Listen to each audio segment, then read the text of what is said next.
شریعت کی نظر میں بہت ناپسندیدہ ہے۔ جو برائیاں خفیہ اس کی ذات تک محدود ہیں، ان برائیوں کو لوگوں کے سامنے لانا یہ بہت غلط بات ہے۔ اسے تنہائی میں اسے نصیحت کریں۔ ایک آدمی تنہائی میں کوئی خفیہ غلط کام کر رہا ہے، اسے تنہائی میں سمجھانا ضروری ہے۔ ہاں، ایک آدمی کھلے عام غلطی کر رہا ہے، سب لوگ دیکھ رہے ہیں، تو کھلے عام اس کی اصلاح کرنا ضروری ہے، تاکہ لوگ یہ نہ سمجھیں کہ بھئی یہ جو کر رہا ہے صحیح ہے، اس لیے کہ کچھ نہیں کہا گیا۔ تو بعض چیزیں کھلے عام ہونا چاہیے، اور بعض چیزیں اگر خفیہ ہیں تو خفیہ ہونا چاہیے۔ وَلَا يَغْتَبْ بَعْضُكُمْ بَعْضًا، اور ایک دوسرے کی غیبت نہ کرو۔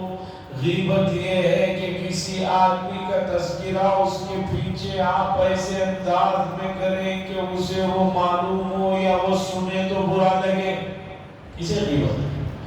ایک آدمی کے اندر ایک برائی ہے ہی نہیں، اسے آپ بیان کریں، اسے بہتان کہتے ہیں۔ غیبت یہ ہے کہ کسی کا تذکرہ ایسے انداز میں کرو کہ جس سے اگر وہ سامنے ہو تو آپ اس طرح تذکرہ نہ کرو، یا اسے وہ سننے پر برا محسوس ہو، یہ غیبت ہے۔ اس سے بچنے کی ضرورت ہے۔ یہ بڑا حساس موضوع ہے۔ آگے چل کر اللہ نے اس کی برائی بتائی کہ غیبت کرنا کیسے ہے۔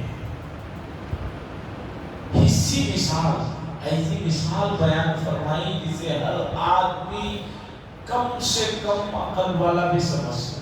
اللہ نے فرمایا یحب احدکم، کیا تم میں سے کوئی اس بات کو پسند کرتا ہے کہ یہ کہ وہ کھائے اپنے مرے ہوئے بھائی کے گوشت کو؟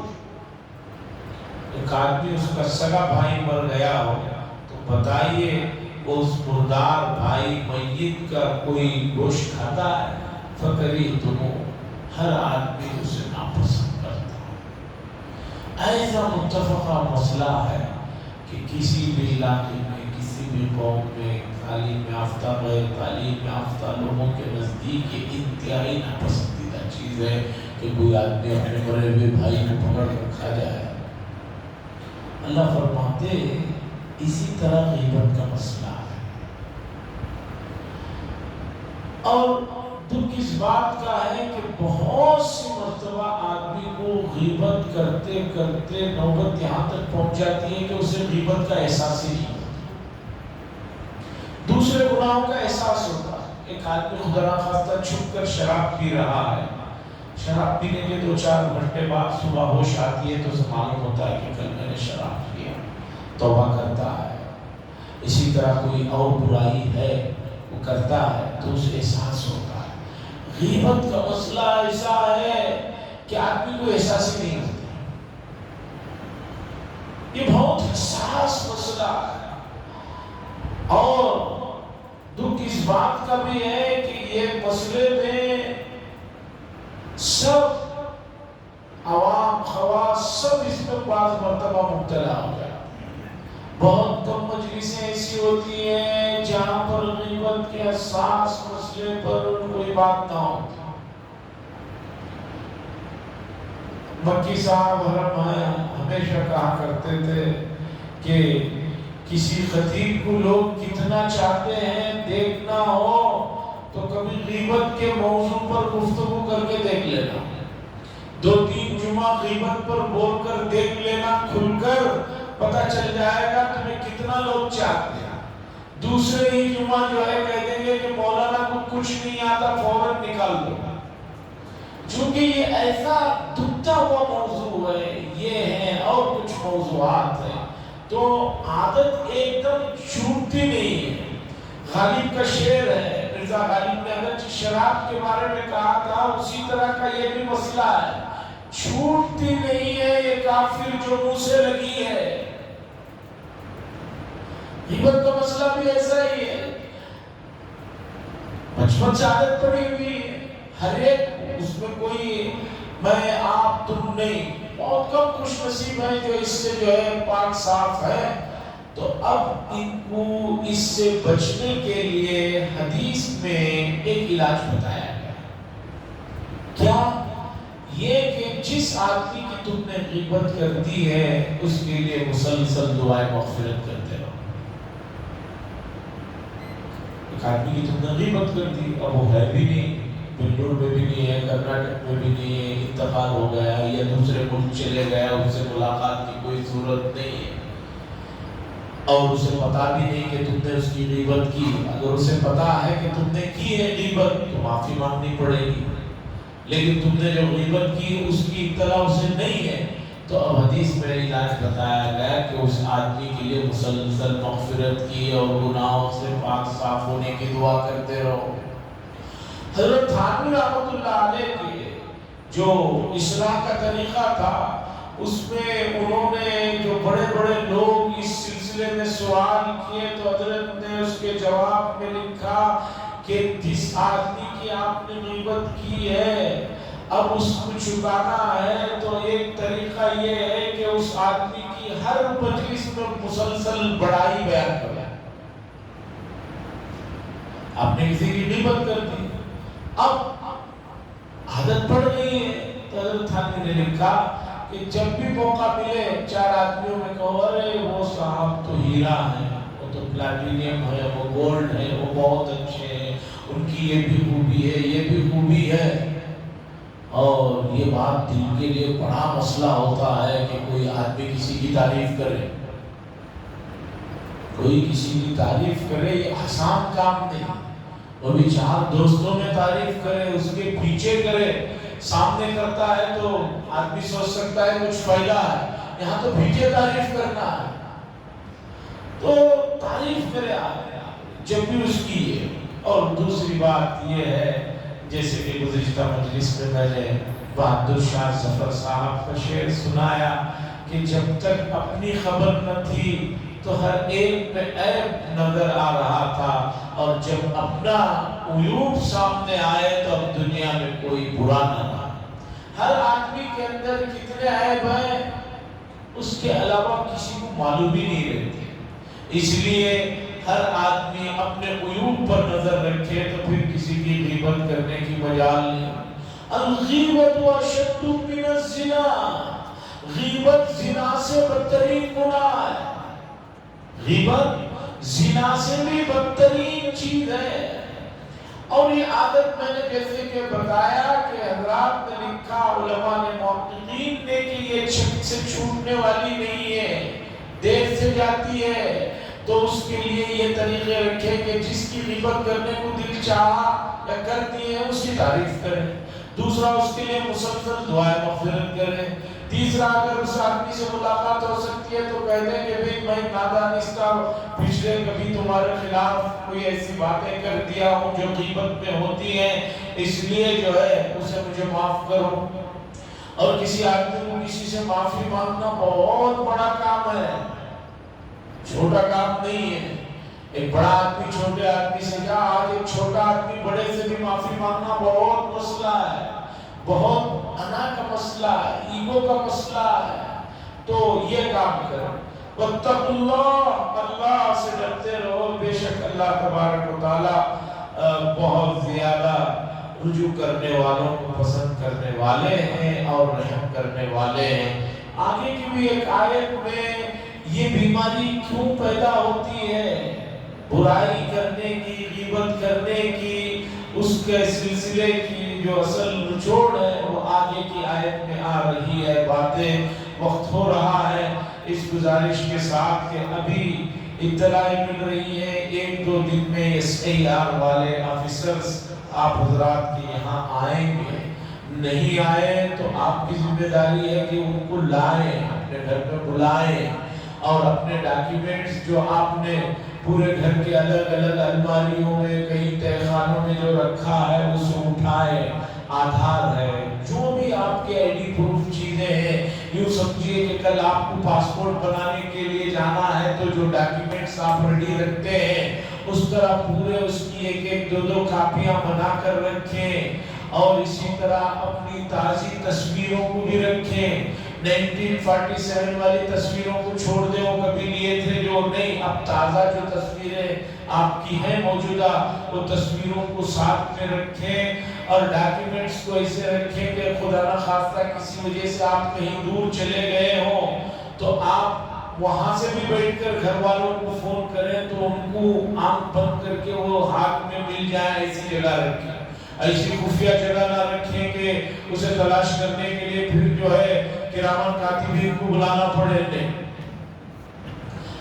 اور عجیب بات یہ ہے کہ ایسی چیزیں ایسے موقعوں پر ادھر ادھر ہو جاتی ہیں، اس لیے اِنَّا لِلَّهِ وَإِنَّا إِلَيْهِ رَاجِعُونَ پڑھیں، وہ چیز مل جاتی ہے۔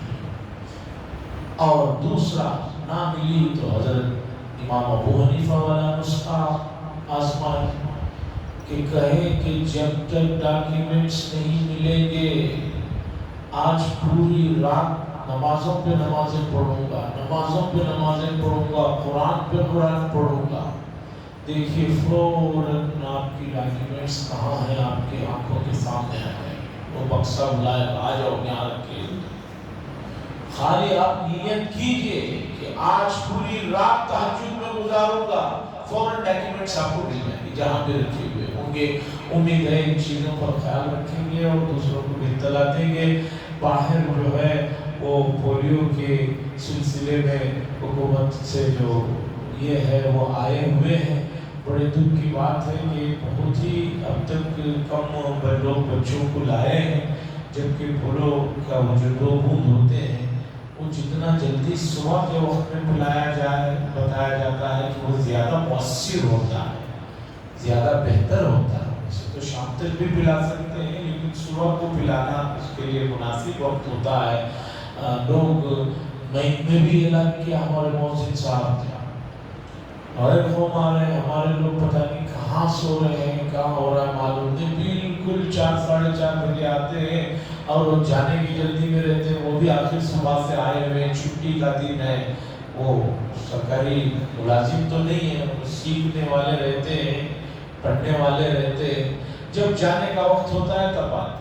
اور بعض تو عصر کے بعد مغرب کے بعد آتے ہیں، ہر سال مجھے تجربہ ہے، مغرب میں آ کر پوچھتے ہیں حضرت وہ کہاں وہ دودھ ڈالیں گے، صبح سے اعلان ہو رہا ہے کچھ پتہ نہیں۔